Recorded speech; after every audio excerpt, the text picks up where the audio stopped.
and welcome to 2023. Thank you so much for joining me today. Now, I figured I would get our year of witchiness started off by setting up in my new space. So, officially, everybody, welcome to the Serpent's Key. Now, you will be getting a fuller tour once I am completely 100% done. I have some final touches that I want to put on, and being a Virgo, I am a perfectionist, so please excuse the construction, but until then, this is where I will be filming all of my new videos, so I hope you guys like that. I'm very excited for this new venture myself. Now, to start the year off right, I really wanted to answer one of the biggest questions that I get in January surrounding witchcraft, and that is how you can set up your own calendar, or your own witchy calendar, to remember all of those important events or dates that might be significant to your spiritual practice. So that's what we're going to go over for today. So feel free to take notes. Now, all of these are just options to add to your calendar. You don't need to, be so comprehensive. And I encourage you to, of course, find those dates of importance that are important to you in your practice. Following an earth-based spirituality is so personal, so it's really wonderful the way that you kind of personalize your own kind of holiday calendar, for the year ahead. So the first kind of holidays or series of significant dates that I wanted to talk about are often referred to as the Wheel of the Year. And the Wheel of the Year, if you guys are unaware, is a series of 8 holidays that take place throughout the year. And those holidays are Imbolc, Ostora, Bealtaine, Litha, Lunasa, Mabon, Samhain, and Yule. So the first holiday that we will see in 2023, if we are following the Wheel of the Year, is Imbolc, which is a festival all about rebirth and a welcome of spring, welcoming spring back into the world, right? And that is celebrated on February 1st. And as we go through the year, we'll be talking about these holidays as we get closer, so don't worry. Next, we have Ostora, which is the celebration of the vernal equinox, or the spring equinox, and that is celebrated on or around March 21st. Now, Bealtaine, or here in America, we tend to call this holiday Beltane, which is actually a mispronunciation of the Irish word Bealtaine. So I always try to, get that pronunciation as close as possible to respect and honor the living Irish language, right? But that holiday is celebrated on May 1st. It's kind of a welcoming of summer. Then we have Litha, which is the celebration of the summer solstice, and that occurs on or around June 21st. Then we have Lunasa, which again is another kind of Irish Celtic word, and that is celebrated on August 1st. It's a celebration of the first harvest, a festival all around bread and stuff. So if you are like me and are obsessed with bread, Lunasa is the perfect holiday for you. Next, we have Mabon, which is the celebration of the fall equinox, or the autumn equinox, and that is usually celebrated on or around September 21st. Next, we have Samhain, which is the celebration of the third and final harvest of the year, Mabon being the second harvest, I should say.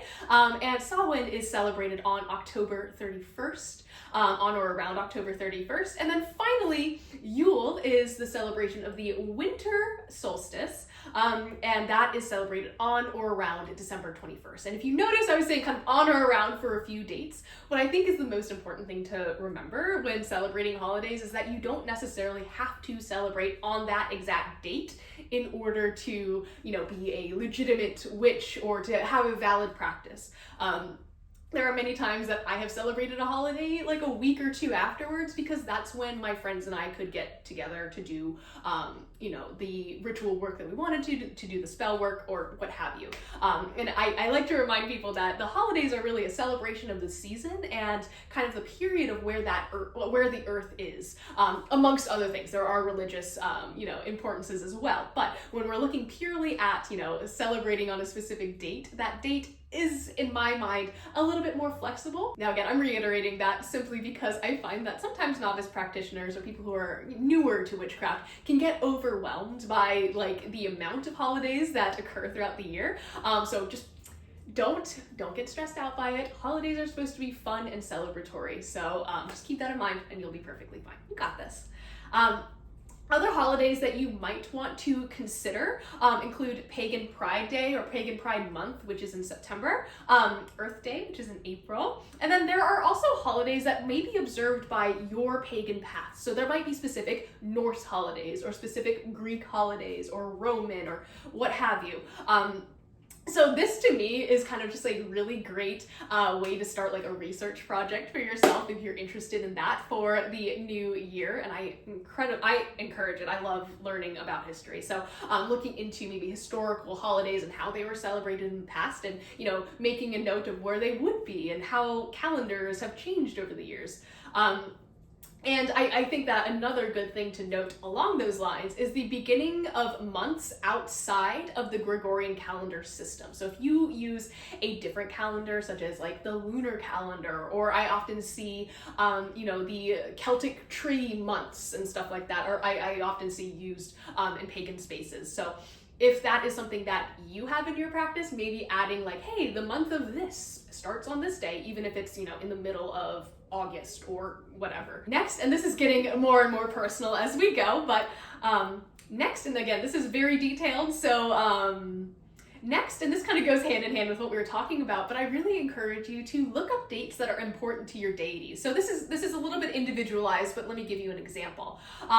For me in my practice, I work with the goddess Hecate, who is the goddess of witchcraft, the crossroads, keeper of keys, a really amazing deity, truly. But one of her sacred days is often observed during the new moon, and this sacred night is referred to as Diepnon. So I would, instead of just writing like, oh hey, the new moon is on this date, I would then also write Hecate's sacred night or Diepnon or anything like that. So I encourage you to kind of look into maybe some so again, I encourage you to research any, festivals that are associated with your deities, maybe feast days if you work with saints, and just to add those into your book as you go.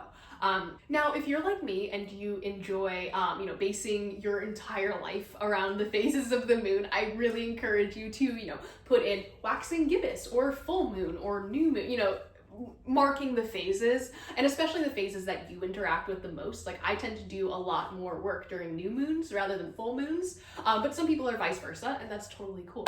Other celestial events that are kind of important that are coming up this year include 2 solar eclipses, the first one happening April 20th and the second one happening October 14th.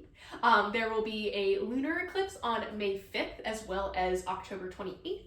And then a blue moon, or a second full moon in 1 month, happens on August 30th. So, we have that phrase, once in a blue moon. Well, it's happening in August. Now, finally, the last couple things that I put into my witchy planner or witchy calendar include personal dates of importance. So like I have my dedication date, which is the date that I initiated myself into witchcraft. It also happens to be my birthday, but any ancestral birth dates or maybe important family days, or specific days of the week in which you want to engage with spiritual practices. So again, this is kind of like a great way to review your magical days of the week. So like, for example, like Sundays are great for like success and recognition workings, rather than, Wednesdays, which are a little bit more about like communication and connection with other people. Alrighty guys, so that is what I would personally put into my planner. And these dates, of course, can be added to any sort of planner, notebook, your phone even. And I really wanted to be sure I touched on that for novice practitioners, or perhaps practitioners who are in the broom closet or are unable to practice openly.